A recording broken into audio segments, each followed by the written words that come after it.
Hi hello నమస్తే welcome to our channel DG TV వార్తా కథనాలపై విశ్లేషణ కార్యక్రమం మార్నింగ్ న్యూస్ కు స్వాగతం. నేను మీ జర్నలిస్ట్ సత్య. ముందుగా రాష్ట్రంలో జరుగుతున్న రాజకీయ పరిణామాలను కనుక పరిశీలించినట్లయితే జగదీష్ రెడ్డిని అకారణంగా అసెంబ్లీ నుంచి సస్పెండ్ చేసిన అంశాన్ని మరి ఇక్కడ బీఆర్ఎస్ ప్రతిష్టాత్మకంగా భావించింది. రాష్ట్ర వ్యాప్తంగా కూడా ప్రభుత్వ దిష్టిబొమ్మలను దహనం చేసి తమ నిరసన కార్యక్రమాలను తెలియజేసింది.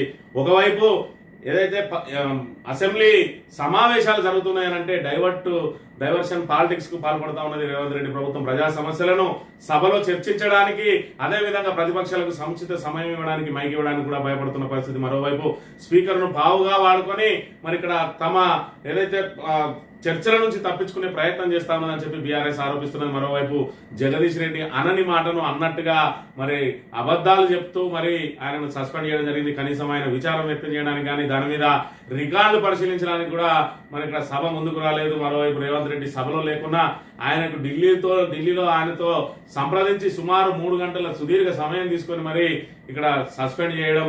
మరోవైపు ఇప్పటికే కేసీఆర్ మీద అనుచిత వ్యాఖ్యలు చేసి ఒకవైపు మరి ఆ వైపు డైవర్ట్ చేయడానికి, మరోవైపు సభలో ఏదైతే ఇప్పటి వరకు ఎస్ఎల్బీసీకి సంబంధించి మరి 21 రోజులైనా కూడా దాన్ని పురోగతి లేదు. ఒక్క శవాన్ని మాత్రమే బయటికి తీయగలిగిన, మిగతా 7 మృతదేహాలను వెలికితీత ఆలస్యం అవుతున్నది. ఒకవైపు మరోవైపు సాగునీరు అందడం లేదు.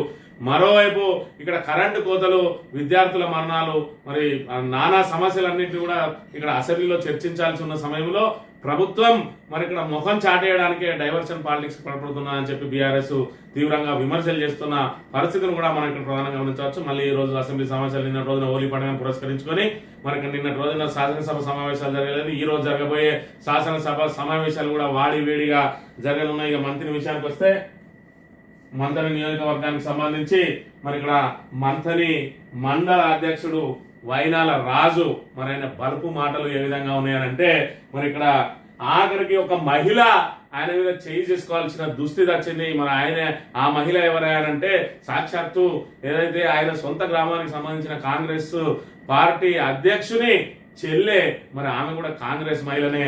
ఆ కాంగ్రెస్ మహిళ మీద మరి ఇక్కడ అనుచిత వ్యాఖ్యలు చేసిందని చెప్పి మరి మొన్నటి రోజున ఇరుపక్షాలు కూడా ఒకరి మీద ఒకరు ఫిర్యాదు చేసుకున్న పరిస్థితిని మనం ఇక్కడ చూడవచ్చు. అయితే చివరికి ఏం జరిగింది అని అంటే ఇక్కడ చూసుకుంటే జూలపల్లిలో సీసీ రోడ్డు లొల్లి అట. మహిళా కాంగ్రెస్ నేత మధ్య ఘర్షణ, తనపై దుర్భాషలాడాలని అందుకే కొట్టానని ఠానాలో మహిళ ఫిర్యాదు, తాను ఏమనలేదని అకారణంగా దాడి చేశారంటూ సదరు నేత కంప్లైంట్ కమాన్పూర్ పోలీసుల విచారణ అని చెప్పి ఈయన ఒక మహిళ దాడి చేసిందని చెప్పి జూలపల్లిలో ఫిర్యాదు ఏదైతే పోలీస్ స్టేషన్ లో ఫిర్యాదు చేసిండు. మరోవైపు ఆ మహిళ నేను తాను కొట్టింది నిజమే, కానీ నా పట్లకి ఇట్లా అనుచితంగా ప్రవర్తించిండు, అసభ్యంగా మాట్లాడిండు అని చెప్పి మరి ఇక్కడ ఆమె కూడా పోలీస్ స్టేషన్ లో ఫిర్యాదు చేసింది. మరి ఇక్కడ చూసుకున్నట్టయితే ఒక మహిళ ఒక వ్యక్తి మీద మరి ఎందుకు ఈ రకంగా దాడి చేయాల్సి వచ్చింది అనేది కూడా ఆమె మాటల్లో విన్నట్టయితే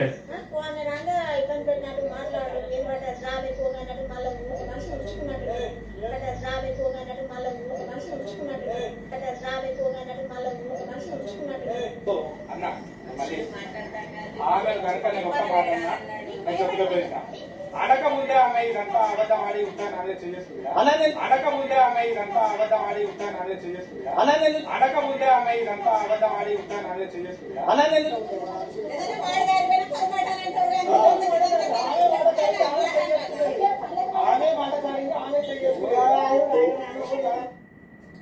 ఆమె మాట జారింది, ఆమె చేయి చేసుకున్నదని చెప్పి అక్కడ ఆ గ్రామానికి సంబంధించిన మహిళలు, వాళ్ళ కుల సంఘ సభ్యులు వాళ్ళందరూ కూడా నిన్నటి రోజున ఆయన దగ్గరికి వెళ్ళి మొన్నటి రోజున నిలదీయడానికి ప్రయత్నం చేస్తే ఆయన ఏం చేసింది అని అంటే మరి ఇక్కడ ఒక మహిళ నన్నే కొట్టింది అని చెప్పి ఇక్కడ పోలీస్ స్టేషన్ లో ఫిర్యాదు చేయడం, ఇరుపక్షాలు ఫిర్యాదు చేసుకున్నా కూడా మహిళకు సంబంధించి మరి ఆ మహిళ నన్ను దుర్భాషలాడిండు, నా పట్ల అసభ్యంగా ప్రవర్తించిండు, నన్ను రావే పోవే అని చెప్పి రాంగపోంగా హింసిస్తా ఉన్నాడు, మరోవైపు ఒక ఉంచుకున్న దానిలాగా మరి ఈ రకంగా అసభ్య వ్యాఖ్యలు చేస్తా ఉన్నాడు అని చెప్పి ఆ మహిళ సాక్షాత్తు చెప్పింది. కానీ పోలీసు వాళ్ళు మళ్ళీ ఈమెతో ఒక సెపరేట్ వీడియో రికార్డింగ్ చేసిరట.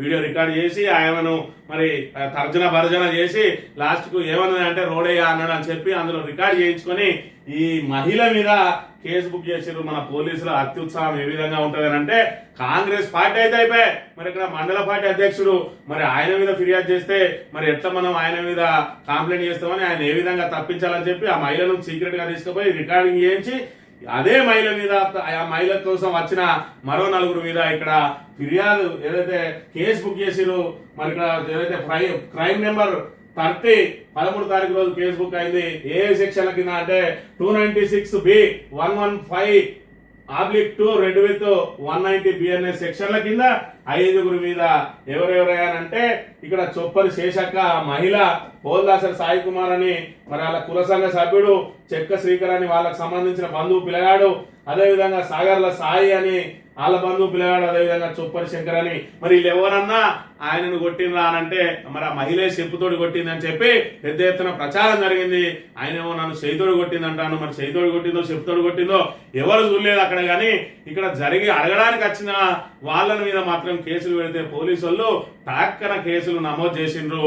మరి ఇక్కడ ఏదైతే వాలంటరీ హార్ట్ 115(2) సెక్షన్ ఏదైతే ఉన్నదో వాలంటరీ హార్ట్ అంటే ఉద్దేశపూర్వకంగా ఆయనను గాయపరిచిండు అని చెప్పి ఆ సెక్షన్ ఇలా వర్తింపజేసిండు. మరి ఇక్కడ ఏడ గాయపడ్డాడు మరి వైనాల రాజు అనే విషయాన్ని కూడా మనం ఇక్కడ ప్రధానంగా గమనించాలి. ఇలా చూసుకున్నట్టయితే మంత్రిలో చీకటి పాలన, పోలీసు రాజ్యం ఏ విధంగా నడుస్తా ఉన్నది. ఒక మహిళను దూషించి అదే మహిళ మీద, మహిళతో పాటు మహిళకు అండగా నిలిచిన మరో 4 మీద కేసులు నమోదు చేశారంటే పోలీసులు ఇక్కడ అసలు పోలీసుల మరి ఆ శాంతి భద్రతలో అదుపులో ఉన్నాయా? మరి పోలీసులు అసలు ప్రజల పక్షాన్నే ఉన్నారా, లేదంటే పోలీసులు కాంగ్రెస్ పార్టీ కార్యకర్తలా చూడాలి. మరి గతంలో చూసుకున్నట్టయితే అనేక కేసులు ప్రతిపక్షాల మీద చేసిరు. ఆఖరికి అలా స్వపక్షం వారి మీద కూడా మరి కేసులు నమోదు చేస్తా ఉన్నారు. మరి రాజు నిన్ను నిజంగానే చెప్పుతోటో లేదో చేయితోటో కొడితే ఏ ఒక్క కాంగ్రెస్ వ్యక్తి కూడా నీకు మద్దతు పలకడానికి రాలేదు అంటే నీ నీచమైన చరిత్ర ఏ విధంగా ఉన్నదో ఒకసారి గమనించుకో. నిన్ను అడ్డం పెట్టుకుని శ్రీధర్ బాబు ఇంకా శిఖండి రాజకీయాలు చేస్తా ఉన్నాడు. ఇక్కడ పుట్ట మధు గారిని తిట్టడం కోసం నిన్ను అడ్డం పెట్టుకున్నాడు. నీ నీచ చరిత్ర ఏ విధంగా ఉన్నది. నిన్ను ఆ రోజు డిష్ల కోసం మేము రోజు అక్కడ ఏదైతే మరి ఇక్కడ పోతన కాలనీలో నీ మెడకు కేబుల్ వైరేసి ఉరేసి నువ్వు చచ్చిపోయావు అనుకొని విడిచిపెట్టింది వాస్తవం కాదా? నిన్ను ఇక్కడ మరి నడి రోడ్డు మీద కొట్టింది వాస్తవం కాదా? నిన్ను పోలీసు వాళ్ళు పొరక కొట్టి నిన్ను జైలుకు పంపింది వాస్తవం కాదా? నువ్వు ఎంత మందితో దెబ్బలు తిన్నావు, ఆఖరికి మహిళతోటి కూడా చెప్పు దెబ్బలు తిన్నావు. ఇంకా జాగదన్నట్టు ఇంకా మంది మీద చేసుకుంటూ చెప్పు నెంబర్ ఎంత, కాల్ నెంబర్ ఎంత అని చెప్పి మళ్ళీ ఇంకా సిగ్గు ఎగ్గు లేకుండా ఆడిదాని చేతితో దెబ్బలు తిని సిగ్గు ఎగ్గు లేకుండా ఇంకా నేను మళ్ళా సమాజం గురించి మాట్లాడతా, అవగాహన చేస్తా, లేదంటే విశ్లేషణలు చేస్తా అని మరి నిస్సిగ్గుగా వస్తాను. నీ గ్రామ శాఖ అధ్యక్షుని మాటలే ఒకసారి విన్నట్టయితే మరి ఆయన మాట్లాడిన మాటలను కూడా ఒకసారి గమనించినట్టయితే, తమ్ముడు వైలాల్ రాజు నిన్ను వార్డు నెంబర్ గెలిపించింది నేనే, ఉప సర్పంచ్ చేసింది నేనే, సర్పంచ్ చేపించింది నేనే. నువ్వు మళ్ళా ఏం చేసినావు అంటే తమ్ముడా, నువ్వు పుట్టమ్మ దగ్గరికి పోయినావు, సార్ని తిట్టినావు. తర్వాత పెద్ద పెళ్ళిన ఏం రాసినావో నీకు తెలియాలి. ఫస్ట్ సార్ అద్దన్నాడు, ఫాల్తూ అన్నాడు, అయినా సార్ తీసుకున్నాడు. నీకు ఎంత భవిష్యత్తు తెలుసా? అన్ని రకాల అన్ని విధాల ఇవాళ ఒక మహిళ, కాంగ్రెస్ మహిళ, మా చెల్లె ఆమె, కానీ ఎంత ఇబ్బంది పెట్టినో తమ్ముడా. సిర్ల మట్టి కొట్టుకున్నావు, మట్టిలో ఎన్ని పైసలు వచ్చినావు నీకు తెలియాలి.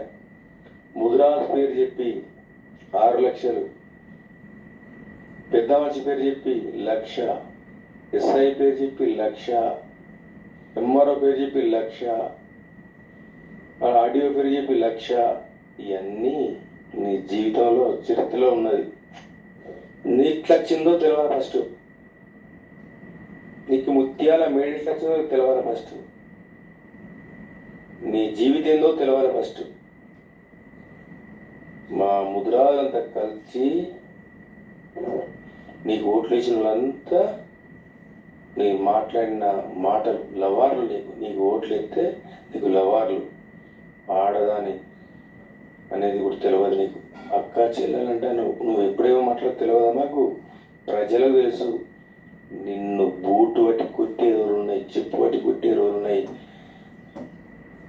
ఇది ఆ గ్రామ శాఖ అధ్యక్షుడు వాళ్ళ చెల్లెనే ఈరోజు మరి అసభ్య పదజాలంతో దూషిస్తే ఇవాళ వాళ్ళకు ఏదైతే చొప్పరి తిరుపతి అనే వ్యక్తి మరి 20-30 సంవత్సరాల నుంచి కాంగ్రెస్ పార్టీకి సేవలు అందించినందుకు ఆయనకు దక్కింది ఏంటంటే వాళ్ళ చెల్లెలను దుర్భాషలు ఆడితే వాళ్ళ చెల్లె మీదనే ఉల్టా కేసు. అది ఈ రోజు కాంగ్రెస్ ప్రభుత్వం ఆయనకు గిఫ్ట్ ఇచ్చింది. గిఫ్ట్ మరి ఇక్కడ ఏదైతే సొంత పార్టీ వాళ్ళనే మరి ఏదైతే పాము తన గుడ్డను తానే పొడుచుకొని తిన్నట్టు ఈ రకంగా సొంత పార్టీ వాళ్ళనే ఇక్కడ చిదిమేస్తా ఉన్నారు పూర్తి స్థాయిలో. మరి ఇక్కడ ఒక మహిళ చెప్పు పట్టి కొట్టింది అలా లేదంటే చేయబట్టి కొట్టిందో మరి ఇక్కడ చూసుకున్నట్టయితే పోలీసులు కనీసం వాళ్ళిద్దరిని పిలిచి పెద్ద మనుషుల మధ్యలో ఏదైనా రాజీ చేసే ప్రయత్నం చేయలేదు. లేదంటే మరి ఆమె కొట్టిన దానికి ఆమె మీద కేసు, ఈమె పట్ల ఏదైతే అసభ్యంగా ప్రవర్తించిందో ఆయన మీద కేసు, మరి కౌంటర్ కేసు అన్న నమోదు చేయలేదు. ఏకపక్షంగా పోలీసులు ఏ విధంగా కేసులు నమోదు చేస్తా ఉన్నారో ఇక్కడ గమనించాలి.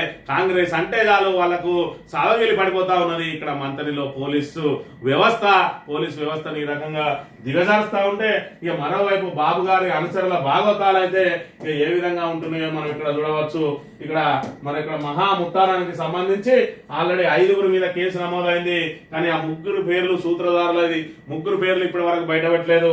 ఆ 3 పేర్లలో ఇక బాబు గారు అనుసరుడు మరి ఇక్కడ సంధి సుధాకర్ రెడ్డి అట, అదేవిధంగా మరొకరి బాబు గౌడు అలా అబ్స్కాండింగ్ లో ఉన్నారు. వాళ్ళ పేర్లను ఏ విధంగా తొలగించాలి, లేదంటే వాళ్ళు బయలు తీసుకొచ్చుకునే విధంగా వాళ్ళ పేర్లను బయటకు రాకుండా గోప్యంగా ఉంచే ప్రయత్నం చేస్తా ఉన్నారు.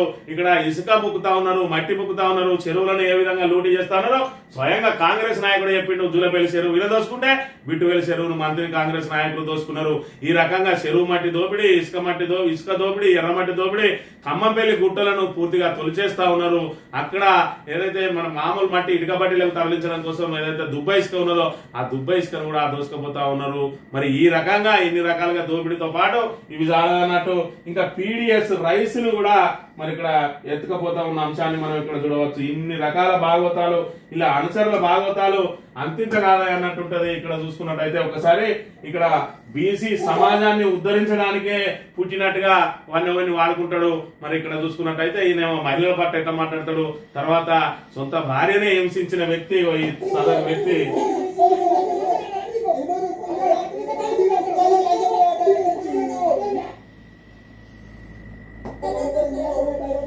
ఇంత చక్కటి వ్యక్తి, ఈ చక్కటి వ్యక్తి సూక్తులు చెప్తాడు పుట్టమధు మీద.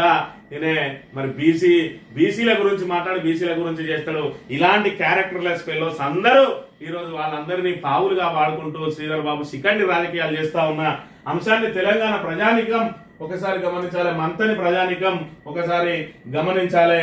ఇక ఈ మందు ఏదైతే అక్రమ మద్యం దందా చేసిన వాళ్ళని ఎందుకు బయటికి రానిత్తలేడనే విషయాన్ని కూడా మనం ఇక్కడ గమనించాలి. శ్రీధర్ బాబు అనుచరులు ఏ రకమైన అక్రమాలకు పాల్పడతా ఉన్నారు, ఏ రకమైన చీకటి పాలన సాగుతా ఉన్నది, ఏ రకంగా పోలీసు వ్యవస్థ అడుగులకు మడుగులొత్తుతా ఉన్నదో మీరు అందరూ గమనించాలని చెప్పి విజ్ఞప్తి చేస్తా ఉన్నాం.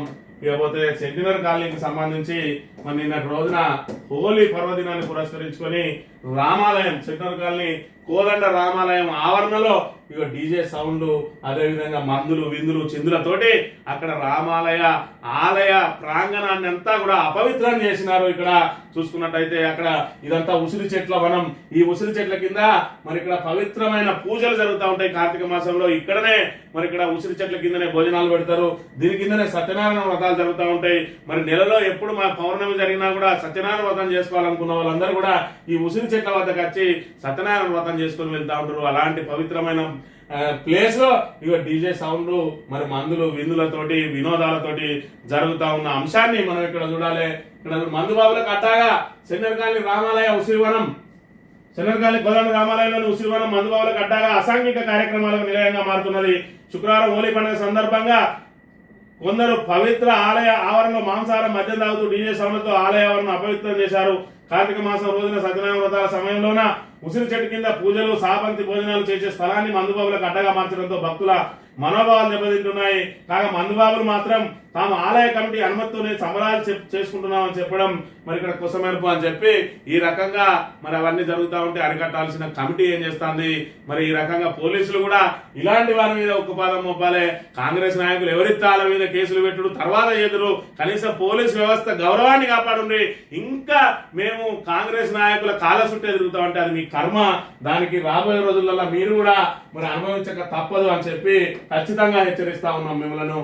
వార్తా కథనాలను కనుక పరిశీలించినట్లయితే నమస్తే తెలంగాణ పత్రికలో ముందుగా నిన్నటి రోజున ఏదైతే జగదీష్ రెడ్డిని అకారణంగా సస్పెండ్ చేసారో దానికి సంబంధించి రాష్ట్ర వ్యాప్తంగా ప్రభుత్వ దిష్టిబొమ్మలను దానం చేయడంతో పాటు నిరసనలు వ్యక్తం చేసిన పరిస్థితిని కూడా మనం ఇక్కడ చూడాలి. ఇక్కడ చూసుకున్నట్లయితే జగదీశ్వర్ రెడ్డి మాట్లాడిన మాటలు కనుక గమనించినట్లయితే బీఆర్ఎస్ గొంతులోకేందుకు సర్కార్ కుట్ర, పథకం ప్రకారమే నాపై సస్పెన్షన్ వేయడం జగదీష్ రెడ్డి. అసెంబ్లీలో బీఆర్ఎస్ నుంచి ఎవరు మాట్లాడినా సస్పెండ్ చేయాలనేది కాంగ్రెస్ ప్రభుత్వమేమని, పథకం ప్రకారమే తనపై సస్పెన్షన్ వేటు వేశారని బీఆర్ఎస్ నేత మాజీ మంత్రి జగదీష్ రెడ్డి ఆరోపించారు. శుక్రవారం ఛానల్కి ఇచ్చిన ఇంటర్వ్యూలో ఆయన మాట్లాడారు. సభలో కుట్రపూరితంగా బీఆర్ఎస్ సభ్యుల గొంతులోకి ప్రయత్నం చేస్తున్నారని, కాంగ్రెస్ వాళ్ళకే సమయం ఇస్తున్నారని మండిపడ్డారు. గవర్నర్ ప్రసంగం ప్రభుత్వ వైఫల్యాలపై తాను మాట్లాడేటప్పుడు కాంగ్రెస్ నేతలు గందరగోళం సృష్టించారని ఆగ్రహం వ్యక్తం చేశారు. గవర్నర్ ప్రసంగం గురించి కాంగ్రెస్ నుంచి ఒక్క సభ్యుడు కూడా మాట్లాడలేదని చెప్పి తెలిపింది. మరి ఇక్కడ చూసుకున్నట్టయితే ఎందుకు జగదీశ్వర్ రెడ్డిని సస్పెండ్ చేయాల్సి వచ్చింది అని అంటే ప్రభుత్వం దగ్గర సమాధానం లేదు. మీరైతే ఏకవచనంతో సంబోధించిండు అని చెప్తారు. మరి ఏకవచనంతో ఎక్కడ సంబోధించిండు అని అంటే దానికి తగ్గ ఆధారాలు మాత్రం లేవు వాళ్ళ దగ్గర అనేది మనం ఇక్కడ ప్రధానంగా గమనించాలి. ఇక్కడ చూసుకున్నట్టయితే మరి ఆయన ఏం మాట్లాడిండో ఒకసారి విన్నట్టయితే, ఇది నిన్నటి నుండి మొన్నటి నుండి కూడా సోషల్ మీడియాలో వైరల్ గా మారుతా ఉన్నది. ఇది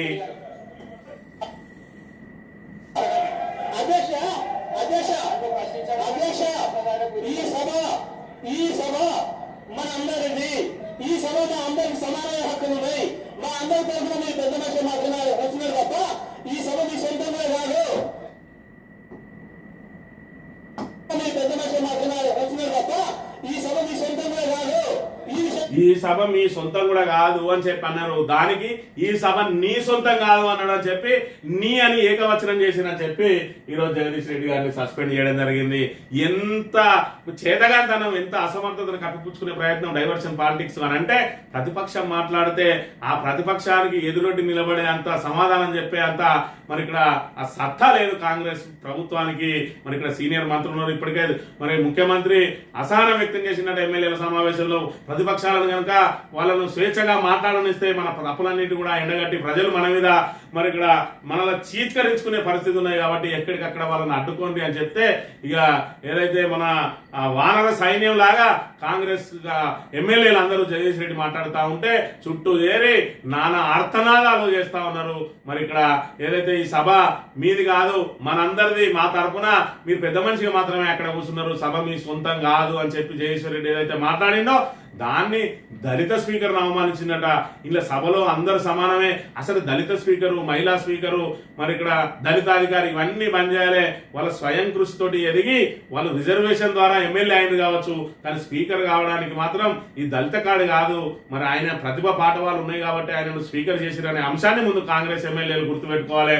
ఈ రకంగా అసలు ఆయనను అవమానపరిచిందే కాంగ్రెస్ ఎమ్మెల్యేలు అనే విషయాన్ని కూడా మనం ఇక్కడ గమనించాలి. దళిత స్పీకర్ అని ఒక స్పీకర్ స్థానానికి కులాన్ని అంటగా ఈ రోజు స్పీకర్ అంటే వాళ్ళందరికీ పెద్దన్న లాంటి వాడు. వాళ్ళు తప్పులు చేసినా కూడా ఆ తప్పులు సరిదిద్దాల్సిన బాధ్యత స్పీకర్ మీద ఉంటది. అది ఆ ఎస్సీ సభ్యుడైనా, బీసీ సభ్యుడైనా, రెడ్డి సభ్యుడైనా, రావు సభ్యుడైనా, బ్రాహ్మణ సభ్యుడైనా అందరికీ అక్కడ స్పీకర్ స్థానంలో ఎవరు కూర్చుంటే వాళ్ళే బాసు. ఆఖరికి ముఖ్యమంత్రి కూడా ఆయనే బాస్ అనే విషయాన్ని ఇక్కడ మనం గమనించాలి.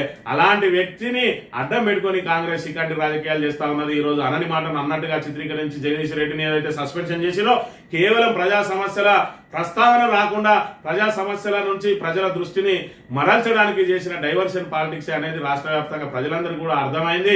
ఎందుకంటే సోషల్ మీడియా ఈ రోజు యాక్టివ్ గా ఉన్నది. జగదీష్ రెడ్డి నీ అని ఎక్కడ అన్నాడు, ఒకవేళ నిజంగానే నీ అన్నా కూడా ఆయనకు క్షమాపణ చెప్పే సమయం ఇవ్వాలి, క్షమాపణ చెప్పడానికి అవకాశం కల్పించాలి. ఆయన క్షమాపణ చెప్పడానికి నిరాకరించిన పక్షంలో ఆయనను సస్పెండ్ చేస్తే ఒక అర్థం ఉంటుంది, కానీ కనీసం దాని మీద రికార్డులు పరిశీలించడానికి ముందుకు రాలేదు. ఆయన విచారం వ్యక్తం చేయడానికి అవకాశం ఇవ్వలేదు. కనీసం ఆయన చెప్పే మాటలు వినడానికి కూడా ఆయనకు మైక్ ఇవ్వకుండా ఆయన ఏకపక్షంగా సస్పెండ్ చేసి ఆఖరికి ఏదైతే ఎల్పీ ఆఫీస్ ఉంటుంది, మరి టీఆర్ఎస్ ఎల్పీ ఆఫీసులో కూడా కూర్చోకుండా అసెంబ్లీ బయటికి గెంటేసింది. ఒక ఎమ్మెల్యేను, మాజీ మంత్రిని ఈ రకమైన అవమానాలకు, అవహేళనకు గురి చేసే విధంగా కాంగ్రెస్ పైశాచిక ఆనందం అవుతుంది. అని మరి మొత్తానికి మిమ్మల్ని తెలంగాణ రాష్ట్ర అసెంబ్లీ ఆవరణనే అడుగుపెట్టకుండా రాబోయే రోజుల్లో ప్రజానికం కూడా ఖచ్చితంగా బుద్ధి చెప్తుంది కాంగ్రెస్ అనే విషయాన్ని గమనించాలి. స్థాయిని దిగజార్చుకుంటున్న సీఎం రేవంత్ కేసీఆర్ కు స్వేచ్ఛ చరిత్ర ఇచ్చింది.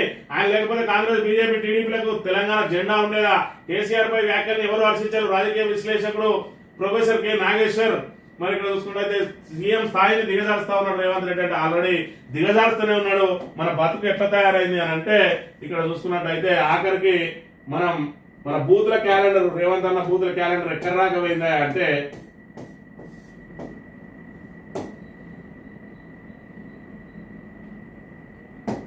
బూతుల క్యాలెండర్ సంబంధించి తమిళ, మలయాళ, కన్నడ ఛానల్ కూడా ఇగో మన రేవంత్ రెడ్డి బూతుల క్యాలెండర్ ను ఏ రకంగా చేస్తా ఉన్నది, తమిళ ఛానల్ కు సంబంధించిన మన ఛానల్ ఏ రకమైన പ്രസാരാలు చేస్తా ఉన్నదో ఒకసారి గమనించండి. നേരത്തെ തന്നെ സർക്കാരിലെ കരടാണ് ഇവർക്കെതിരെ ഒരു ട്വീറ്റിന്റെ വാർത്തകളൊക്കെ വന്നിട്ടുമുണ്ട്. ഈ രേവതി കൂടാനന്ദ എന്നുള്ള ഈ മാധ്യമപ്രവർത്തകർ రేవంత్ రెడ్డి బూతుల క్యాలెండర్ ఈ రకమైన ఒక ముఖ్యమంత్రి అయి ఉండి కాంగ్రెస్ ముఖ్యమంత్రి ఈ రకంగా దుర్భాషలు ఆడుతా ఉన్నారని చెప్పి వాళ్ళ రాష్ట్రాల్లో ఇక ప్రసారం చేసుకుంటున్న పరిస్థితి తెలంగాణ ఎంత అవహేళనకు గురైతా ఉన్నది, అవమానాలకు గురైతా ఉన్నది. తెలంగాణ తిరోగమనంలో ఏ విధంగా పోతా ఉన్నది, మన దగ్గరికి పెట్టుబడులు రావడానికి ఏ విధంగా వస్తారు ఇలాంటి ముఖ్యమంత్రిని నమ్మి అనే విషయాన్ని మనం ఇక్కడ ప్రధానంగా గమనించాలి. అయినా కూడా ఇంకా దుర్భాషలు ఆడుతూనే ఉన్నాడు.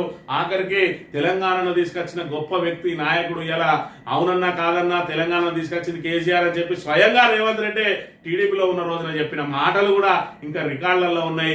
అలాంటిది మరి ఇక్కడ స్టేచర్ మీద నుంచి మార్చిడికి పోతుందని చెప్పి అలాంటి నీచమైన దిగజారుడు వ్యాఖ్యలతోటి కాంగ్రెస్ ప్రతిష్ట పూర్తిగా తుడిచిపెట్టుకపోతా ఉన్నా కూడా ఇంకా సరిదిద్దుకునే ప్రయత్నం చేస్తలేడు. ఆఖరికి రాహుల్ గాంధీ అపాయింట్మెంట్ ఇస్తలేడు. సిగ్గు ఎగ్గు లేకుండా నేను ఎందుకు ఫోటోలు దిగి రావాలి అంటాను. అసలు పోతే కదా నీకు అపాయింట్మెంట్ ఇస్తే కదా నీకు ఫోటోలు దిగేదని తెలంగాణ సమాజం నేను ప్రశ్నిస్తా ఉన్నది. ఇక రాజకీయ విశ్లేషకుడు నాగేశ్వర్ కూడా నిన్న రోజున కేసీఆర్ పై అలాంటి వ్యాఖ్యలను ఎవరు హర్షించరు అని చెప్పి మరి నీ కాంగ్రెస్ అంతో ఇంతో సపోర్ట్ ఉండే ఆ నాగేశ్వర్ లాంటి వాళ్ళు కూడా నీ వ్యాఖ్యలను ఈసడించుకుంటున్న పరిస్థితిని మనం ఇక్కడ గమనించాలి. ఇక పెద్ద ప్లానింగే హైదరాబాద్ లోని కాజాగూడలో వంశీరామ్ బిల్డర్స్ చేపట్టిన మ్యాన్హాటన్ ప్రాజెక్ట్ అనేది అతిపెద్ద స్కామ్. ఈ ప్రాజెక్టు చెరువు బఫర్ జోన్ లో ఉన్నది. దీనిపై హైడ్రాక్ ఫిర్యాదు చేస్తే కనీసం రసీదు కూడా ఇవ్వలేదు. ఈ వ్యవహారంపై అసెంబ్లీలో 0 అవర్లో ప్రశ్నిస్తా ఈ 1000 కోట్ల స్కామ్ పై అసెంబ్లీలో తేల్చుకుంటా అని చెప్పి కాంగ్రెస్ ఏదైతే అసంతృప్త ఎమ్మెల్యే, కాంగ్రెస్ మీద తిరుగుబాటు చేస్తున్నటువంటి ఎమ్మెల్యే అనిరుద్ రెడ్డి ఏదైతే ఉన్నాడో దానికి సంబంధించి మరి హైదరాబాద్ లోని కాజాగూడలో వంశీరామ్ బిల్డర్స్ అట ఇది 27 ఎకరాలను మరి ఇక్కడ ప్రభుత్వం ఆల్రెడీ అది మరి ఇక్కడ నిషేధిత జాబితాలో పెట్టింది. 2 నెలల కింద అది నిషేధిత జాబితాల నుంచి బయటకు తీసి దానిలో మరి పర్మిషన్లు పొందడానికి ప్రయత్నం చేస్తే దాని మీద వచ్చిన ఫిర్యాదుతోటి అప్పటి ప్రభుత్వం ఖచ్చితంగా అధికారి మీద చర్యలు చేపట్టి దాన్ని మళ్ళీ నిషేధిత జాబితాలో పెడితే మరి డిసెంబర్ లో ఎలక్షన్లు వచ్చిన తర్వాత కాంగ్రెస్ గవర్నమెంట్ రాగానే మరి పెద్ద ఎత్తున డీల్ కుదిరిందట. 250 నుంచి 300 కోట్ల రూపాయలు ఈ డీల్లో భాగంగా ఒప్పందం కుదుర్చుకొని ఈ రోజు వాళ్ళకి మళ్ళీ అనుమతి ఇచ్చిండ్రు. మరి దీనిలో 1000 కోట్ల స్కామ్ జరగబోతా ఉన్నది అని చెప్పి 27.18 ఎకరాలు అంటే దీనికి సంబంధించి ఒక్కొక్క ఎకరం 200 నుంచి 250 ఎకరాల వరకు మరి దాని ధర వలుకుతుంది. ఆ 200 నుంచి 250 ఎకరాలు ఇంటూ 25 సుమారు మరి 600 కోట్ల రూపాయలు, 600-700 కోట్లు.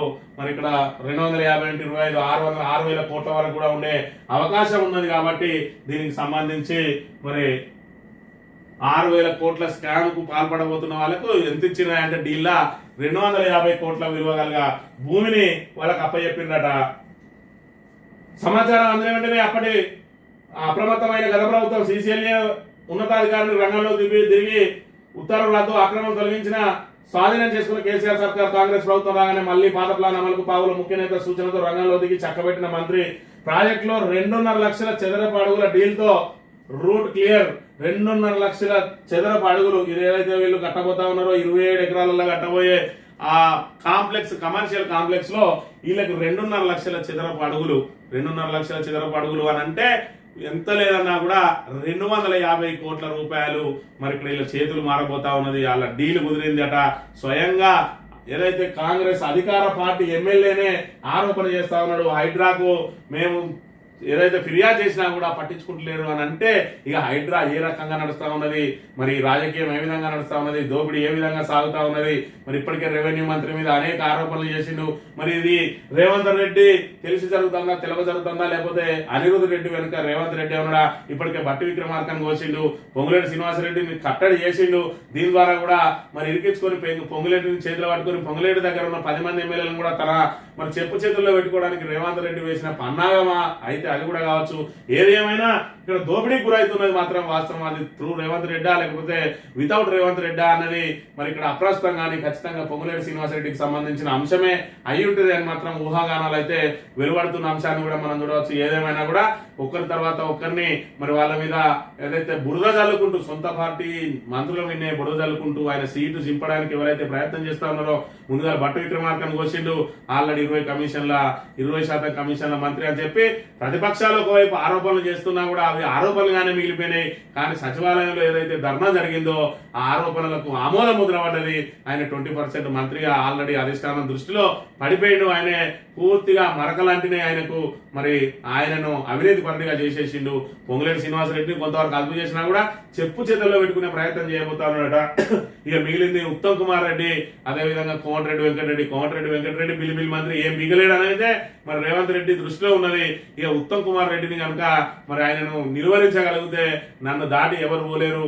ఒకవేళ నన్ను దాటి అధిష్టానం ఏదైనా ప్రయత్నం చేసినా కూడా ఎక్కడి వాళ్ళని అక్కడ పట్టుకొని మరి బీజేపీలో జంపు కావడానికి మాత్రం ఆయన సిద్ధంగా ఉన్నాడు. ఆయన వేసిన అస్త్రాల్లో భాగమే ఇది అని చెప్పైతే ప్రస్తుతం రాజకీయ వర్గాల్లో చర్చ జరుగుతున్నది. వడ్లు కొనేదెట్లా?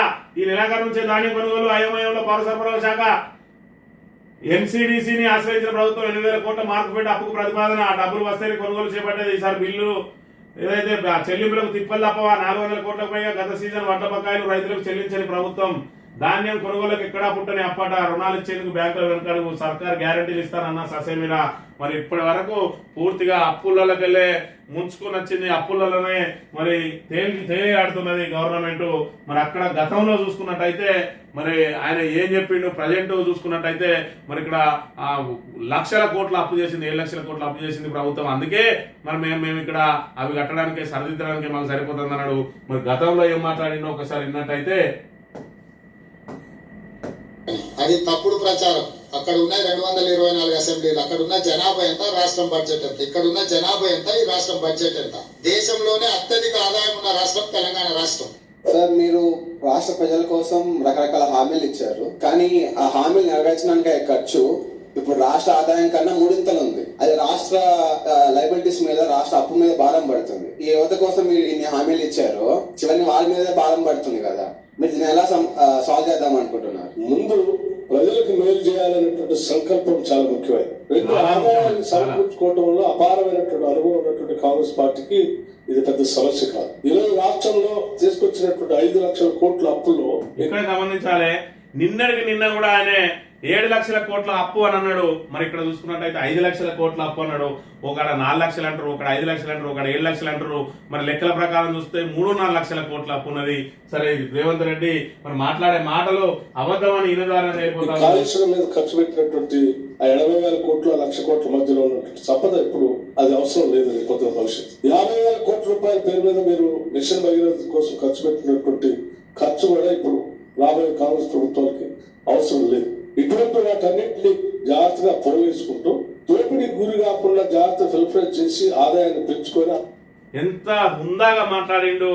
మరి ఇక్కడ అది బట్టి విక్రమార్క అని అంటే ఆ రోజు ఈ కుట్రలు వన్నాలే, కుతంత్రాలు వన్నాలనే ఆలోచన లేదు కాబట్టి ఏం చెప్పిండు, 1,00,000 కోట్లతోటి ఆల్రెడీ ఏదైతే కాళేశ్వరం ప్రాజెక్టు కట్టిండ్రు. మరి ఇక్కడ 5 లక్షల కోట్లు అంటా ఉన్నాడు. అప్పటికి ఉన్నది 3.5 లక్షల కోట్లే. 5 లక్షల కోట్ల అప్పు ఉన్నది. మరి ఇక్కడ చూసుకున్నట్టయితే కాళేశ్వరం లాంటి ప్రాజెక్టు ఆల్రెడీ నిర్మాణం అయి ఉన్నది. 1,00,000 కోట్ల రూపాయలు దానికి పెట్టిండ్రు. మళ్ళీ మేము ప్రభుత్వం వచ్చిన తర్వాత మళ్ళీ 1,00,000 కోట్లు పెట్టాల్సిన అవసరం లేదు. దాన్ని జాగ్రత్తగా వాడుకుంటే సరిపోతుంది. అదేవిధంగా 50,000 కోట్ల రూపాయలు మిషన్ భగీరథకు పెట్టిండ్రు. మేము మిషన్ భగీరథకు మళ్ళీ రూపాయి పెట్టాల్సిన అవసరం లేదు. దాన్ని జాగ్రత్తగా వాడుకుంటే సరిపోతుంది అని చెప్పి ఇన్ఫ్రాస్ట్రక్చర్ ఏ విధంగా అయితే కేసీఆర్ డెవలప్ చేసిందో అని చెప్పి స్వయంగా ఆయననే చెప్తా ఉన్నాడు. ఈ రోజు మరి దాన్ని అమలు చేయలేకనే కదా ఈ రోజు వీళ్ళు ఈ రకంగా మరి చెతికిల పడ్డది అనే విషయాన్ని మనం ఇక్కడ గమనించాలి. ఇప్పుడు హఠాత్తుగా ఆదాయం పడిపోయింది అంటా ఉన్నారు. ఏ విధంగా ఆదాయం పడిపోయింది అనే విషయాన్ని కూడా ఇక్కడ తెలంగాణ ప్రజానీకం మరి గమనించాలి. వీళ్ళ అసమర్థత, మరి అపూర్వమైన అనుభవం ఉన్నదన్నారు. వీళ్ళ అసమర్థత మాత్రం మరి ఇక్కడ బట్టబయలు చేసుకుంటున్న పరిస్థితిని కూడా మనం గమనించాలి. రాబోయే రోజుల్లో వడ్లు కొనడానికి కూడా మళ్ళీ అప్పులు దొరకని దుస్థితిలో ఉన్నది ఈ రోజు తెలంగాణ ప్రభుత్వం అనే విషయాన్ని మనం ఇక్కడ ప్రధానంగా గమనించాలి. ఇక కృష్ణా నీటిని ఏపీ తరలించుకుపోతా ఉంటే లిఫ్ట్ చేసే అవకాశం ఉంది. రేవంత్ రెడ్డి ప్రభుత్వం నిర్లక్ష్యంగా వ్యవహరిస్తా ఉన్నది. పాలమూరు రంగారెడ్డి ఎత్తిపోతలకు ఈ నిర్లక్ష్యమే శాపంగా మారుతున్నది. లిఫ్ట్ 1లో 4 బాహుబలి మండలం మిగిలించి 8 నెలలైనా నేటి వాటిని ప్రారంభించలేదు. వాటిని వాడుకొని ఉంటే ఉమ్మడి పాలమూరు జిల్లాలో సాగుకు ఎంతో కొంత ఊపిరి పోసినట్టు అయ్యేది. వనపర్తి జిల్లాలో నీళ్ళనక పొలాలు ఎండిపోతూ పుట్ట దశలో ఉన్న పంటలను కాపాడుకోవడం కోసం రైతులు చేస్తున్న ప్రయత్నం అంతా ఇంత కాదు. కొందరు ట్యాంకర్లతో నీళ్లు పెడతా ఉంటే ఆర్థికంగా అంత శక్తి లేని వారు పంటలను అలా వదిలేస్తున్నారు. పెద్దగూడెం తండాలో నీళ్లు లేక 15 మంది రైతులకు చెందిన 40 ఎకరాలు ఎండింది. ఆ పంటలు బర్రెల గొర్రెలు మరి మేతగా మారింది. ఇక్కడ 8 నెలలు అవుతుంది. మరి ఇక్కడ పాలమూరు ప్రాజెక్టు సంబంధించి ఏదైతే లిఫ్ట్ 1 లో 4 బాహుబలి మోటార్లు ఆల్రెడీ ఫిట్ చేసి పెట్టిందట. దాని ద్వారా నీటిని ఎత్తిపోసినట్టు ఏముంటే ఆ ఏరియాలో ఆ పాలమూరు జిల్లా ఉమ్మడి మహబూబ్ నగర్ జిల్లాలో పొలాలు ఎండకుండా రైతులకు అండగా నిలిచే అవకాశం ఉండే.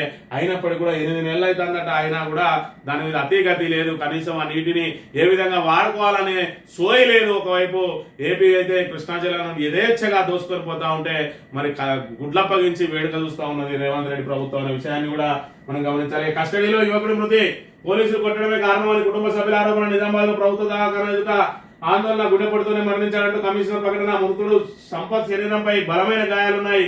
సిట్టింగ్ జడ్జితో విచారణ జరిపించాలి అంటూ సిపిఎం రాష్ట్ర కార్యదర్శి జాన్ వెస్లీ డిమాండ్. మరి కస్టడీలో ఉన్న యువకుడు మరి మృతి చెందితే గుండెపోటుతో చెప్పి అని చెప్తా ఉన్నారు. ఆయన మీద దెబ్బలు ఉన్నాయి. మరి ఖచ్చితంగా విచారణ చేయాలని చెప్పి సిపిఎం డిమాండ్ చేసిన పరిస్థితిని అయితే మనం ఇక్కడ ప్రధానంగా గమనించాలి. సీఎంఆర్ఎఫ్ లో స్వాహా పర్వం. కాంగ్రెస్ నేతల అక్రమ దందా. ఒకరి చెక్కులు మరొకరి ఖాతాల్లోకి. కర్నూలు జిల్లా ఇల్లంతకుంటలో బాధితులకు 60,000 టోకరా. 20 నుంచి 30 లక్షల వరకు పక్కదారి పట్టినట్టు సమాచారం. బయటకు పోకుండా జాగ్రత్తలు. అంటే ఆఖరికి ఎక్కడ దొరికినోడు అక్కడ దోసుకుంటూనే ఉన్నాడు. పంది కొక్కుల్లాగా మేస్తా ఉన్నారు కాంగ్రెస్ నాయకులు.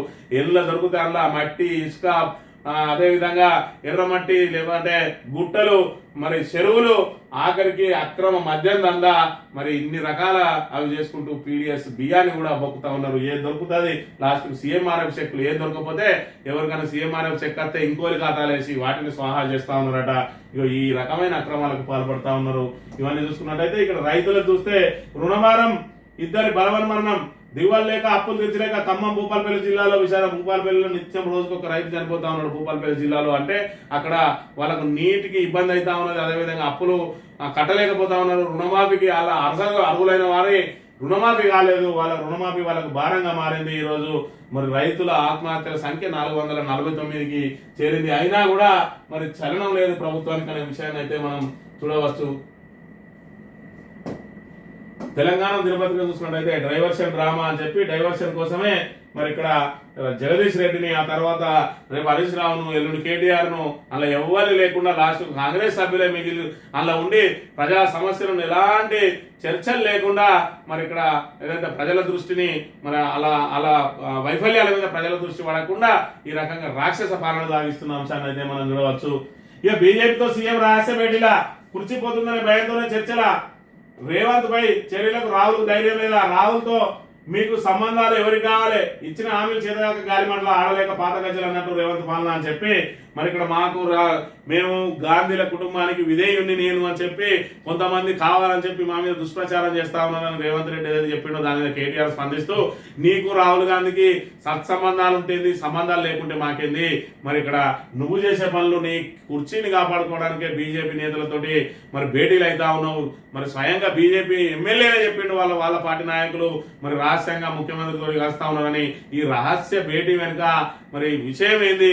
రేపు నీ కుర్చీని వాళ్ళు లాగేసుకుంటే మరి ఎంతో కొంతమందిని పట్టుకొని బీజేపీలో చేరుకోవడానికి సిద్ధమైనవా అని చెప్పి మరి ఇక్కడ నీకు పరిపాలన చేతగాక ఆడలేక గజ్జలు పాతాయని చెప్పి ఎందుకు మాట్లాడుతున్నావు అని చెప్పి కూడా చెప్తున్న పరిస్థితి మనం చూడవచ్చు. ఎస్ఎల్బీసీలో ఆగిపోయిన రెస్క్యూ ఆపరేషన్ సాంకేతిక కారణాలే అంటున్న అధికారులు మరోసారి రంగంలోకి. క్యాడవర్ డాగ్స్ 21వ రోజుకు చేరిన టన్నెల్ ఆపరేషన్ 21 రోజులు అవుతుంది. కానీ ఇప్పటి వరకు అందులో ఉన్న మరి 8 మృతదేహాల్లో ఒక్కటే మృతదేహాన్ని బయటకు తీయగలిగిన. మిగతా 7 మృతదేహాలను ఇంకా గుర్తించడంలోనే మరి అధికారులు విఫలమైంది. ఈ రకంగా ఎలాంటి రక్షణ చర్యలు లేకుండా, ముందస్తు ప్రణాళికలు లేకుండా, అధికారుల సూచనలు లేకుండా పనులు చేపట్టి ఆగమేఘాల మీద పనులు చేపట్టి అస్తవ్యస్త నిర్ణయాలతోటి ఈ రోజు 8 మంది బలి కావడానికి, సజీవ సమాధి కావడానికి ప్రభుత్వం కారణమైందనే విషయాన్ని మనం ఇక్కడ గమనించవచ్చు. బీజేపీపై కాంగ్రెస్ కుట్ర. డీలిమినేషన్ పై ఎవరికి ఏ నష్టం ఉండదు. అఖిలపక్ష సమావేశం ఎందుకు?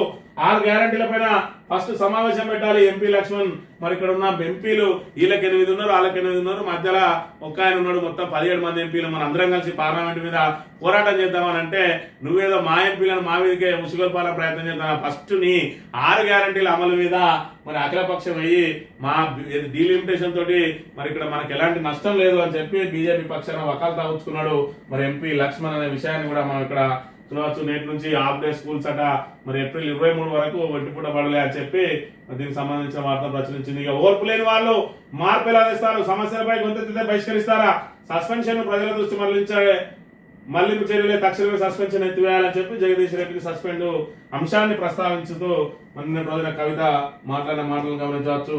ఇక జ్వరం గోళీలు కూడా లేవట. ప్రభుత్వ ఆసుపత్రుల దుస్థితి ఏ విధంగా ఉందంటే కనీసం ఆ గతంలో చూసుకున్నట్టయితే మరి ఉమ్మడి ఆంధ్రప్రదేశ్ లో ఎర్రగోలి పచ్చగోలి అని ఆ 2-3 మాత్రలు మాత్రమే ఉండేది. మరి తెలంగాణ వచ్చిన తర్వాత కేసీఆర్ ఆధ్వర్యంలో 10 సంవత్సరాల పాటు మరి ప్రభుత్వ హాస్పిటల్ అన్నింటినీ కూడా మెరుగుపరిస్తే లాస్ట్ కు మళ్ళీ ఏమైంది కాంగ్రెస్ ప్రభుత్వం వచ్చిన తర్వాత అంటే జ్వరం గోళీలు లేవట. నేను రాసిస్తాను బయట కొనుక్కో అంటున్నారు. ఇక జ్వరం గోళీలు అనేటివి అత్యంత చీప్ అయిన విషయం. చీప్ అంటే అతి తక్కువ ధరకు దొరికే జ్వరం గోళీలు వాటినే ప్రభుత్వం సరఫరా చేయలేకపోతే ఇక నాణ్యమైన మందులు మిగతా మందులను ఎక్కడ తీసుకొస్తుందని చెప్పి దానికి సంబంధించిన వార్తను ఇక్కడ ప్రచురించింది. ఈ ఫోటోలో కనిపిస్తున్న వృద్ధురాలి పేరు మాషమ్మ. నాగర్ కర్నూలు జిల్లా కేంద్రానికి సమీపంలోని నాగనూరు గ్రామానికి చెందిన ఈమె ఒంటినొప్పుల నేపథ్యంలో జిల్లా కేంద్రంలోని ప్రభుత్వ జనరల్ ఆసుపత్రికి వచ్చింది. పరీక్ష చేసిన డాక్టర్ మందులు రాశారు. అయితే ఆ మందులు ఆసుపత్రిలో లేవని చెప్పిన సిబ్బంది బయట ప్రైవేట్ లో తీసుకోవాలని చెప్పారు. డబ్బులు పెట్టి ప్రైవేట్ దుకాణంలో మందులు కొనే స్తోమత లేని మాషమ్మ ఇలా నిస్సాయంగా నిలబడ్డదట. ఈమెకు మరి మందులు ఇవ్వాలి అంటే పోయి రాసిస్తా బయట కొనుక్కోమా ఇలా లేవు అని చెప్పడంతో మరి ఇక్కడ ఆమె నిస్సహాయతను వ్యక్తం చేస్తా ఉన్న పరిస్థితిని కూడా మనం ఇక్కడ ప్రధానంగా గమనించాలి. పాలన చేసే చేత కాకనే గొంతు నొక్కుతున్నారని చెప్పి ఇక్కడ చెప్తే సర్కారు మీద మాత్రం ఏమాత్రం వెనక్కి తగ్గద్దు. వాళ్ళు ఎంతమందినైనా సస్పెండ్ చేసుకొని మన బాణిని మనం ఖచ్చితంగా వినిపించాల్సిందే. ఖచ్చితంగా ప్రజలకు అండగా నిలవాల్సిందే. ప్రజా సమస్యలను ప్రస్తావించాల్సిందే. ప్రభుత్వం మీద ఒత్తిడి తీసుకురావాలి. మరి వాళ్ళు చేతగాక ఎన్ని మరి నిర్ణయాలు తీసుకున్నా, ఎలాంటి అసంబద్ధ నిర్ణయాలు తీసుకున్నా కూడా ప్రజలందరూ కూడా గమనిస్తా ఉన్నారు. మీరు ఎక్కడ కూడా వెనక్కి తగ్గద్దని చెప్పి నిన్నటి రోజున దిశానిర్దేశం చేసిండు కేసీఆర్ అనే విషయాన్ని కూడా మనం పరిగణించాలి. ఇందిరమ్మ ఇళ్లకు మళ్ళీ గ్రహణం పడతా ఉన్నది. అది ఇంకా ప్రారంభమే కాలేదు పథకం. దానికి సంబంధించి కేంద్ర ప్రభుత్వం ద్వారా ఎంతో కొంత మరి వాళ్ళ అయ్యేవై ఇళ్లను కూడా దీనికి అనుసంధానం చేసి కేంద్ర ప్రభుత్వం ద్వారా ఎంతో కొంత అమౌంట్ ను దీనికి జత చేసుకుందాం అని అంటే ఖచ్చితంగా మా యాప్ ద్వారా సర్వే చేస్తేనే మేము లబ్ధిదారుల లిస్టును గుర్తిస్తాం, కానీ మీరు లబ్ధిదారుల ఎంపిక చేసిన వాళ్ళని మేము పరిగణలోకి తీసుకోమని చెప్పి సాగు కబురు సల్లగా చెప్పింది. మరి ఇచ్చేది ఎంత అంటే మరి పట్టణ ప్రాంతాల్లో అయితే 1,20,000 ఇస్తారు, గ్రామీణ ప్రాంతాల్లో అయితే 73,000 ఇస్తారు. ఆ డబ్బులన్నా మనకు ఎంతో కొంత మరి లాభం జరుగుతుంది, కొంత సపోర్ట్ దొరుకుతుంది అని చెప్పి మరి ఎంపిక చేసిన ఏదైతే లబ్ధిదారుల జాబితాను పంపితే గట్ల కాదు ఎంపిక చేసేది. మేము యాప్ లో ఏదైతే వివరాలు కోరినామో ఆ యాప్ లో ఎంటర్ చేసుకుంటా మీరు ఆ వివరాలను రీసర్వే చేస్తేనే మేము మీకు దానికి సంబంధించిన డబ్బులు ఇస్తామంటాం. ఇంకా రీసర్వే మళ్ళీ అవుతుంది. మరి ఇప్పుడు లబ్ధిదారులుగా ఎవరైతే వీళ్ళు గుర్తించిందో ఆ సర్వే ద్వారా వాళ్ళు లబ్ధిదారులుగా ఉండకపోవచ్చు. ప్రాధాన్యత లిస్టు మీరు 29 లక్షల 30 లక్షల మందికో 20 లక్షల మందికో మీరు అక్కడికి పంపితే అందులో నుంచి వాళ్ళు ప్రాధాన్యత క్రమంలో పేర్లను ఎంపిక చేసే అవకాశం ఉంటాయి. కాబట్టి మీరు ఇస్తా అన్న వాళ్ళకు మరి కేంద్ర ప్రభుత్వం ఇవ్వకపోవచ్చు. ఏదేమైనా ఇందిరమ్మకు మళ్ళీ గ్రహణం మాత్రం పట్టిందనే విషయాన్ని మనం ఇక్కడ గమనించాలి. ఆంధ్రజ్యోతి విషయానికి వస్తే 15 నెలల్లో రాష్ట్ర ప్రభుత్వం అప్పు 1,50,000 కోట్లు. తొలి ఏడాది పాలనలో తీసుకున్నది 1,24,000 కోట్లు. స్వయంగా శాసనమండలికి వెల్లడించిన ప్రభుత్వం గత డిసెంబర్ లో తీసుకున్నది 13,909 కోట్లు. ఈ ఏడాది 70 రోజుల్లో 14,800 కోట్ల రుణాలు. ఇవన్నీ కలిపితే 1,50,000 కోట్లు దాటే అవకాశం. బీఆర్ఎస్ హయాంలో అప్పు 6,71,750 కోట్లు. రెండు కలిస్తే రుణభారం 8,24,000 కోట్లట. మరి ఇక్కడ చూసుకున్నట్టయితే మరి 6,71,000 కోట్లకు తీసుకొచ్చారు. మళ్ళా అప్పును ఏదైతే దానికి దీనికి కోవిడ్ సమయంలో ప్రభుత్వం ఖచ్చితంగా మీరు అప్పులు తీసుకొని చేయాలి అన్న వాటిని కూడా ఇందులోనే కలిపి అటు చేసి 6,71,000 కోట్లు అని చెప్తా ఉన్నారు. 6,71,000 కోట్లైనా కూడా మరి 1,24,000 కోట్లు మీరు ఇక్కడ తీసుకున్నట్టయితే 5 ఏళ్లలోనే మీరు మరి 6 లక్షల కోట్లు అప్పు చేసే అవకాశం ఉంటుంది. ఇక్కడ చూసుకున్నట్టయితే ఇక్కడ 70 రోజులలోనే 14,800 కోట్లు అంటే 2 నెలల్లో, అంటే నెలలో మరి ఇక్కడ 7,400 కోట్లు ఒక్క నెలలో తీసుకుంటే మరి ఆ సంవత్సరానికి 1,00,000 కోట్లు దాటే అవకాశం ఉంటా ఉన్నది. ఇక్కడ చూస్తే ఒక డిసెంబర్నే 13,900 కోట్లు తీసుకున్నారు. ఈ రకంగా పూర్తిగా అప్పులలో మరి కూరుకుపోతా ఉన్నది. మరి ఇక్కడ గతంలో చూసుకున్నట్టయితే కేసీఆర్ ప్రభుత్వం అప్పులు తీసుకున్నట్టే 1,00,000 కోట్లు పెట్టి ప్రాజెక్టు కట్టింది. మరి అది ఇందాక బట్టి విక్రమార్క మాటల్లో మనం స్వయంగా చూసినాం. అదేవిధంగా 50,000 కోట్లతోటి మిషన్ భగీరథ చేసింది. 10,000-15,000 కోట్లతోటి మరి మిషన్ కాకదే చెరువులన్నింటినీ కూడా అవి చేసింది.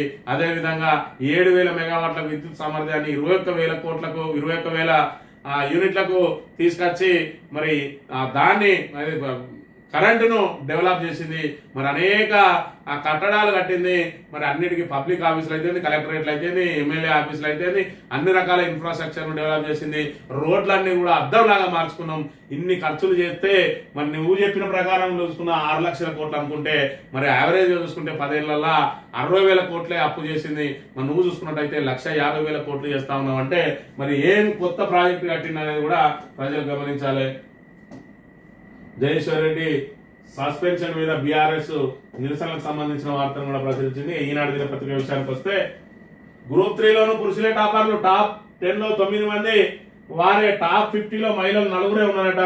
మరి గ్రూప్స్లలో చూసుకున్నట్టయితే మరి ఏదైతే మగపిల్లల ఆధిపత్యం ఇక్కడ కొట్టొచ్చినట్టు కనబడుతున్న అంశాన్ని మనం ఇక్కడ చూడాలి.